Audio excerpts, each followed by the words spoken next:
Hello, my dearest friends. If you're wondering why I'm sitting on my bed to film this Unhaul video, to use the ceiling lights instead of sitting on the floor in front of my bookcase using the natural lights, it's because it's about 9 p.m. and I slept all day today. So, here's the deal, my guys. I've been doing quite big de-stashes in the last year or so because I'm very aware of how little space I have in my bedroom. And I'm very aware of how many books I have in my bedroom. And I'm kind of over my books just stacking up on the floor and my beautiful new releases accumulating dust.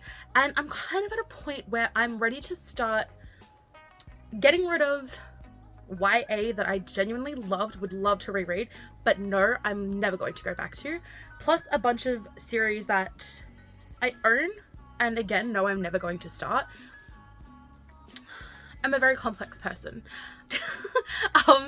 Look, the lighting, I'm sorry, it's just gonna have to be shit. It's not gonna be great. Like I said, I was gonna film this during the daylight hours and definitely did not do that.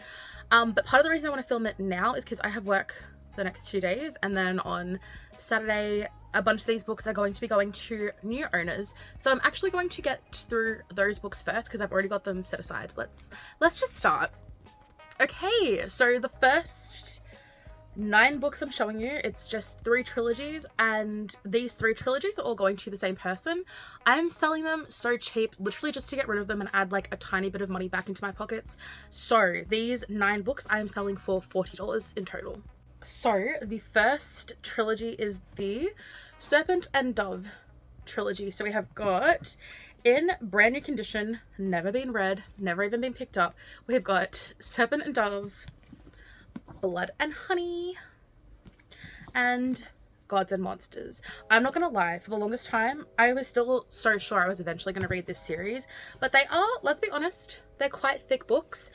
I've heard very mixed things about them, both online and from people I know in real life, and I think that time has come and gone, because technically I think these are adult, but they kind of still give the vibe of YA, and I know I'm never going to read them, so that is the first trilogy. Next I have got, I think these are relatively well loved.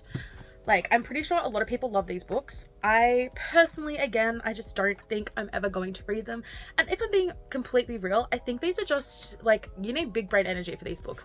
And it is the Atlas series. So we've got the Atlas 6, the Atlas Paradox, and the Atlas Complex. And apparently it is really difficult for people in Australia to find the tall paperback version of the Atlas 6 to match the other books.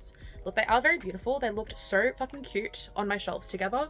But yeah, I don't think I'm ever going to read them. And literally the first sentence on the back: each decade, 6 magicians are invited to compete for an incredible prize, a place within the secretive Alexandrian society. I'm never going to, I know myself. These are the books that I'm never going to read, and in 10 years time I'll be like, huh, I probably should have given that a go. And then I'll forget, they mean nothing to me. So they are also leaving. And the last trilogy that this particular person is buying, I don't know if this is a trilogy, I don't know if this series is complete, but it is the Scholomance series by Naomi Novik. So we've got A Deadly Education with the price tag still in the back. I paid $33 for this book. So we've got A Deadly Education, The Last Graduate, and The Golden Enclaves. Again, similar kind of vibe, magicians, a magic school where you may die by the end of the year. I think a lot of people compared it to an adult Harry Potter. So all the books I just mentioned, all 9 of them, we're going to this lovely person from Facebook Marketplace on Saturday. She'll be picking them all up, and like I said, I think we agreed on $40 for all of those, so I hope she enjoys them. The next books I am also selling, have sold on Facebook Marketplace, and they will be picked up on Saturday. So the first one we have is Lilac by Baby Reed. I'm kind of sad about this one. If you watched my June wrap up, I read this really recently. My issue is, I was so vibing with this. I think I gave it a 3.5 or a 3.75. It was a good enough book. I enjoyed it. My bestie Sarah enjoyed it, but I'm sort of getting to a point now where, to me, there's a difference between I enjoyed this book and I'm going to keep it, and I enjoyed my reading experience, but I'm never going to look back on that book. Like, I'm so sorry to this book. But it's gotta go. And I even asked Sarah, I'm like, do you want it or should I sell it? And she goes, if you can sell it, sell it. And within minutes of listing it, I think I listed it for $15. Like 3 different people messaged me. So this one is going. And then the last person who has purchased from me is buying I've called it the Blame It series by Fiona Cole. Blame it on the champagne, blame it on the tequila, blame it on the vodka. Apparently, I gave all of these books between 4.5 and 5 stars. I don't remember these books at all. Like, I gave the first book, Blame It on the Champagne, I gave this book 5 stars, and I cannot remember anything about it.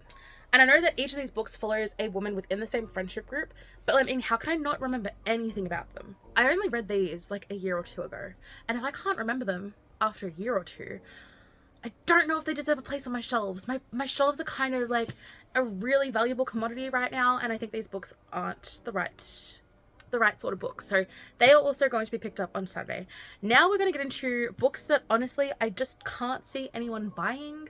Okay, so next we have all of my, I can't believe I'm doing this, honestly, all of my Stephanie Garber books. I have 4 of them. So we have got Caraval, which I'm so sad because I think this spine is so cute, but I have owned this since, oh my god, dudes, I have a receipt. I purchased this from Target on the 7th of February 2017, 7 years ago. I purchased this copy of Caraval, and I have never even picked it up. So that one's going. Then, based on everything I just told you, can you try and make it make sense as to why I own the whole next trilogy of her books? So we have got A Curse for True Love, The Ballad of Never After, and Once Upon a Broken Heart. I think I just read them out to you in reverse order. Basically, Bestie Alita really not encouraged me, but I already owned some of these books, and she was like, yeah, they're pretty good, you should give them a go. But then when I showed her that I was unhauling them, she's like, yeah, fair enough. Like, the first book's not great, the second book is pretty good, but I can't even reread the second to finish the third. So I don't feel too bad about getting rid of these, mostly because, again, I don't know what they're about. I think they're YA, maybe they're adults, but at this point in my reading career, I don't actually care. So they're gonna leave so swiftly. From here on out, there is essentially no organization. These books have just been shoved onto my bed beside me in whatever random stacks they ended up in. So let's keep going. Next, I've got Aristotle and Dante Dive into the Waters of the World. I loved the first book in this series. Aristotle and Dante discover the secrets of the universe. I don't know why, but it hit me so goddamn hard. I don't know how many years we waited for this sequel. Like, it was more than like 2 or 3. It was like a pretty long wait between the books. Editing stuff here, I just checked, and it was a 9-year wait between books, which is ridiculous. By the time this came out, I was still so ready for this story, but the longer it's been on my shelf, I just don't care anymore. I think Aristotle and Dante, the first book ended so neatly that I don't really think we need a sequel, so I don't feel too bad about getting rid of that one. This one is a bit controversial. I'm getting rid of The Hate You Give by Andy Thomas. I read this book. I think it's an important book. I liked the time I spent with this book, but it doesn't need to be on my shelves anymore. I'm going to donate it, and hopefully someone who needs it more than me will find it. Same with The Simple Gift by Stephen Herrick. I think this might be an Australian book because I know that quite a few kids tend to read this at school. It is a free verse book about a boy who, I don't know if he gets kicked out of his house or he decides to run away, but he basically ends up homeless, living on abandoned trains at a train station. And again, at the time, it was a really important story. I thought it was something that I think could easily be studied in schools. It's very accessible and at times relatable, but I don't need to have it on my shelves right now. This book, I'm getting rid of it. Like, I'm not gonna go change my mind, but I wish I had more memory of reading this book. So the book is released by Patrick Ness. I borrowed this book originally when I read it from the library. So it was a library copy that I read, and I loved it so much that when I had money, I purchased my own copy. I don't remember my reading time with this. I don't remember how the story affected me or what really happens in the story. I remember liking it. I think I gave it a 4.5 or a 5 star. but I don't really remember. I know it's queer. I know there's 2 timelines. One of them is like the current day teenage boy we're following, and one of them is a ghost, someone who's just been murdered. I liked both the storylines. I remember liking this book obviously enough to buy it, but now I genuinely, it's basically a black hole in my memory. The Only Good Indians by Stephen Graham Jones. I know Stephen Graham Jones is not the author for me. I will stop purchasing his books. I've learned the lesson. You don't need to yell at me. I tried reading this book and I got like 30 pages, 35 pages, and I was so bored. I was confused, and it very much gave me the vibe of My Heart is a Chainsaw, which I struggled my way through. So 32 pages into this book, it was actually part of a reading challenge. My second half of my subgenre horror deep dive, I couldn't do it. Literally 31 pages. And I just put it down and said, I'm good with that. I am so done with Stephen Graham Jones. Next, I have got The Hunger Games by Suzanne Collins. There is no, super controversial take on this one. I still like The Hunger Games, but I think this cover is absolutely horrendous. And my mother happens to own the full series in much prettier covers. So this doesn't need to be hidden in my wardrobe anymore. It can just go to the secondhand stores. Someone else can find and enjoy it, hopefully. Next, we have got some more books that I have read. The Betrothed and The Betrayed by Kira Cass. This girly. I did not really like The Betrothed. Well, I don't really remember The Betrothed. I don't actually, you know what? Let's be so fucking for real. Be fucking for real. I don't remember these books. I remember being pleasantly surprised by The Betrayed, and the book's turning into a really good direction. I thought they were going to go down a really shitty path. They ended up doing what I wanted them to do, and I was so sure I was going to keep these books, but like if I again can't really remember them, it's probably a sign that they need to leave. Okay, I have done a tiny bit of consolidating. This stack in front of me, which you cannot see but is very like precariously balanced here, these are all books I have read and have decided for one reason or another it is their time to move on. First, I've got Little and Lion by Brandy Colbert. I really enjoy Brandy Colbert's writing. I think for a while there I was trying to get through all of her published books. I loved Point. Point, I think, is still on my shelves. I'm not going to look for it because that is distracting. I don't think I've gotten rid of Point. I don't think I ever read Finding Yvonne, but Little and Lion was about these 2 step-siblings, and I don't really remember much more than that. I remember that I really enjoyed it, that Brandy Colbert's writing style is so easy to get into, but again, I don't really remember much. I don't really have the need or want to reread this at any point soon, so it can go to a better home. We've got, I'm so sad to be getting rid of this book. I'll explain why. By Your Side by Casey West. I love Casey West. 9 out of 10 of her books are bangers. Love them. So easy to get through. So fun. This book, I guess, is kind of special to me because it was a book I got during a time in my life when I was severely depressed. I wasn't studying. I wasn't working. I was literally spending every day in bed hating my life, hating myself. And the only thing I had to look forward to or like could work myself up to was completing little online surveys. I would do so many online surveys through Swagbox, and you do so many surveys, you accrue so many points, and you can eventually exchange them for gift cards. And I did so many surveys, probably like 2 or 3 weeks worth of surveys, to finally earn enough points to exchange for an Amazon gift card, and I decided to buy By Your Side by Casey West because it's about a girl who gets stuck in her school library over the weekend. But now in hindsight, and you know what, even at the time when I read it, I knew it wasn't a great book. Next we have got The Poor Boy by Nikki Sloan. This was fun, but it was like 80-90% smut with the tiniest bit of plot. And I didn't really enjoy the plot or the smut enough to keep this book, so it can go. Next, I have got Not the Witch You Wed and Not Your Ex's Hexes by April Asher. I really, from memory, liked the first book. The second book, not as strong. There is a third book coming out, but I think I'm kind of over this series. I don't know how long ago I read this book. 99 Days by Katie Cotugno. We love cheating in this house. We stand cheating. That's what this book is about. It's about a girl who cheats on her boyfriend with his brother. And we're supposed to think it's okay because true love or something. The next book is a free verse book. It is called One by Sarah Crossan. It is about conjoined twins and them basically deciding that they are going to attempt the surgery to separate them from each other, knowing that one or both of them may die, but then coming to the conclusion that we cannot go into adulthood like this. Like, we're starting to resent each other. We've got different friends, different interests. Let's just try the surgery and see what happens. And I remember when I first read it, I borrowed it from the library. This was a library book. And then I found this at a secondhand store, I believe. But maybe someone else will enjoy it more than me. I had my time with it. I enjoyed it. And now we can move on to a different home. Next, this one kills me to get rid of because I am obsessed with this cover. It is Saw Kill Girls by Claire Legrand. I'm going to get rid of it. I'm not going to talk myself into keeping it, but all I'm going to say is that when I read this, I don't think I'd really hit my weird book era just yet. I think I was reading this when I was still reading relatively light and fun magical YA. Nowadays, I read horrors and thrillers and some like a little bits of sci-fi. So I think nowadays, like current Steph would prefer this book a lot more than past Steph.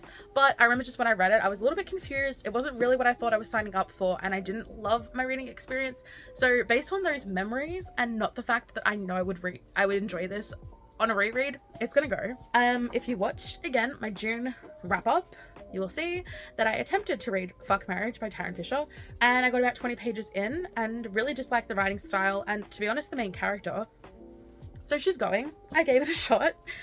Again, based on my June wrap-up video, you would have seen I'm getting rid of Dark Places by Gillian Flynn. This book I thought was going to be really good. I thought it was going to appeal to true crime consumers and enthusiasts, and it definitely didn't. I was bored 80% of the time, and the payoff was not worth it. And another book that I attempted to read in June, I don't even know if I talked about this in my June wrap-up, is a short story collection called How to Pronounce Knife. This is meant to be amazing. Like, people really seem to like this book, and I don't know how or why. The stories... Okay, maybe I should explain. When I read a short story, I want a quick thrill, or just like a little shot of enjoyment. I don't want a short story that needs to be analysed to filth to be enjoyed.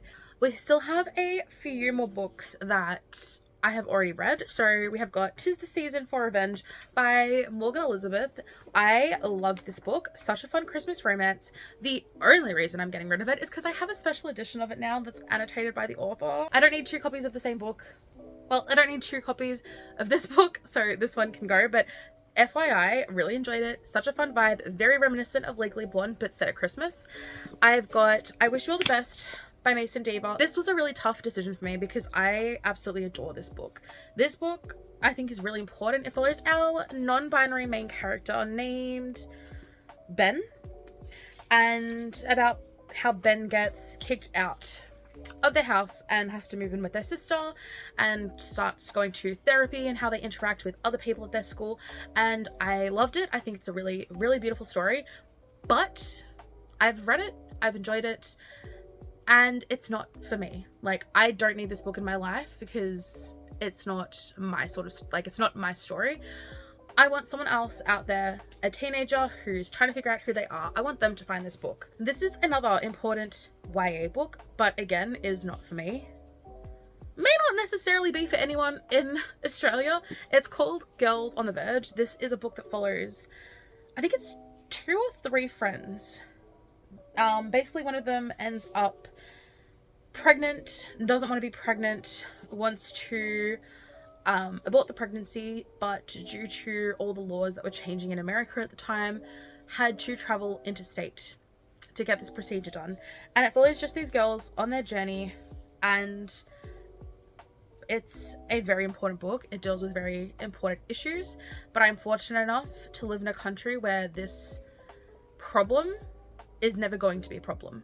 For me personally, I read it, I learnt a little bit, but I am now 28 and I happen to live in a country where those options are still available to me. So I'm going to donate this to Savers. I don't know really if it's going to help anyone in this country, but if it does, I'm happy for that. I've been bored for since my hair became braids. I've been pretty bored. I'm not gonna lie. Okay, let's get back into it. The next book I hauled really recently, very recently, like within the last month or two. It's called Burning Girls and Other Stories by Veronica Chenose. Now, this was an Amazon warehouse return. I found it for like $2. I was so excited. So imagine my fucking disbelief when I realized this isn't even the book I wanted. I thought that this book was this book. People on Fire. That's where I got confused. I don't know what this book is. I don't know what it's about. I've never heard of this book before. I thought I had. I thought this was... So, I actually don't have any interest in this book. So, goodbye. My $2.30 book that I have no interest in owning. Next, I've got Law by Alexandra Bracken. I feel like is a really promising book. It is all about Greek mythology. It is all about Zeus and shit like that. We love the cover. We love a fucking Gorgon. I have heard little to nothing about this book, and there are so many other avenues I can get my Greek mythology fix from. For example, I could read, I don't know, Circe, or The Song of Achilles, or Troy by Stephen Fry, or I could just re-listen to Epic the Musical for the 100th time this week.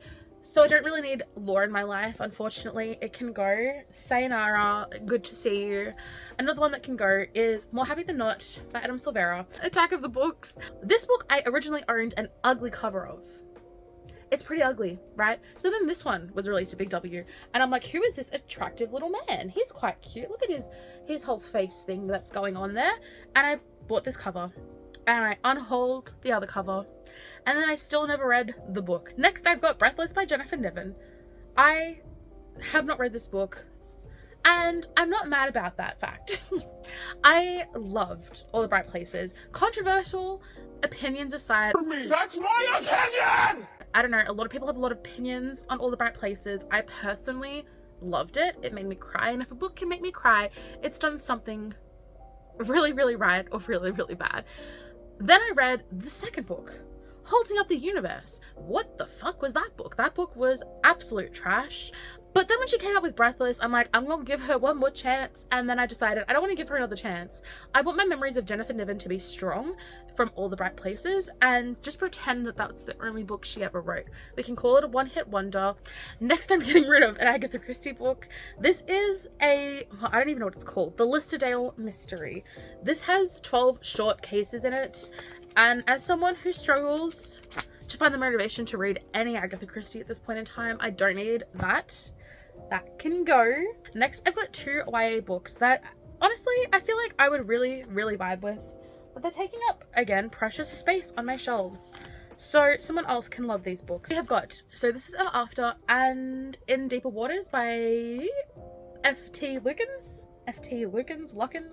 These 2 standalones, beautiful covers that we can barely see. My camera quality is trash.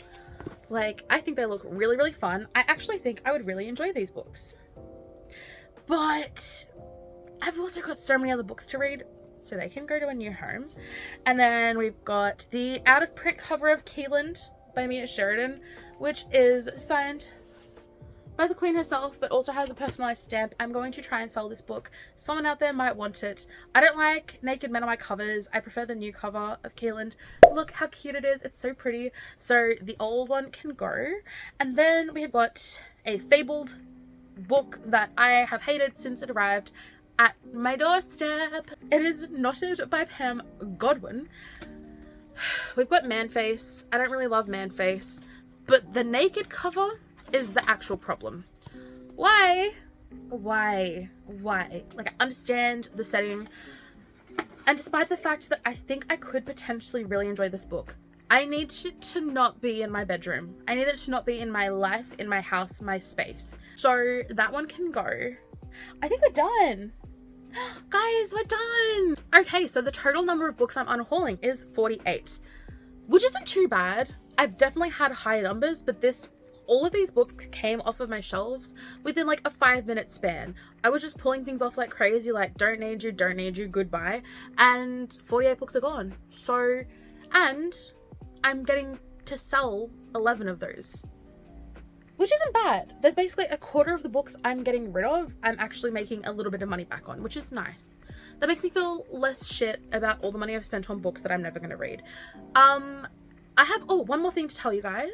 My beautiful, beautiful brother, who has been on this channel before, probably a year ago now. It's been a while. He is also happens to be my best friend in life, and I love my brother with everything.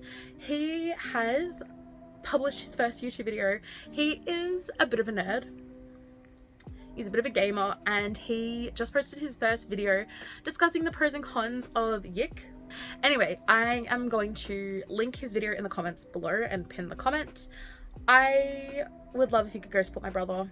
No one has made it to this point in the video. If you have and you like video games, please go give my brother some love. He works a lot harder on his content than I do.